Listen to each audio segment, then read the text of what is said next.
Kamala Harris accused of faking yet another story about her childhood, and it's about eating grapes. Our vice president claims that she didn't eat the fruit until her 20s because of a union-led boycott at the time, saying, quote, "I remember the first time I had a grape. I went, wow, this is quite tasty. It was absolutely ingrained so deeply in me, never cross a picket line."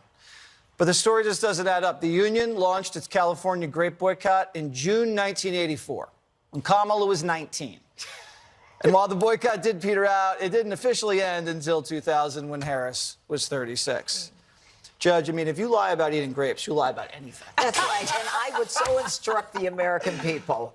You are free to assume that she's lying about it. You know what the sad part about this is? It's a lie like, you know, she was looking for freedom before she could even say the word freedom. If she were an activist of some sort and had done something as vice president, we would have said, yeah, you know, she's a fighter. That's who she is. But we're all kind of left with, whatever, you know? What do you call a woman who doesn't tell the truth, Harold? Look, I have no reason not to believe I'm sorry. I have no reason not to not believe her. I mean, she may have gotten a few dates wrong here, but I mean, I take her. I take her at her word, and at least she enjoyed the grape. Okay, were those? You know, I've never had where sushi. Were those grapes from? I don't know. I feel like when you're riffing on something, you might be like, oh, yeah, I didn't have one until I was 20. Well, maybe it was when another day. Who knows? I don't know. I actually don't really care.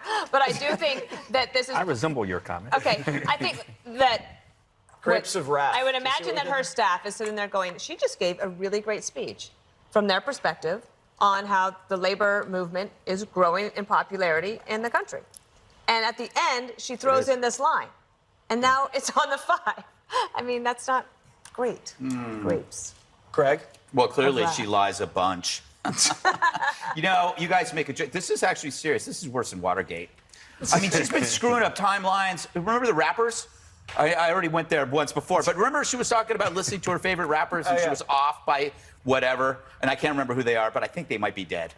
But I also admire the fact that she does these like phony virtue signaling stories far enough in the past that they can almost not be provable.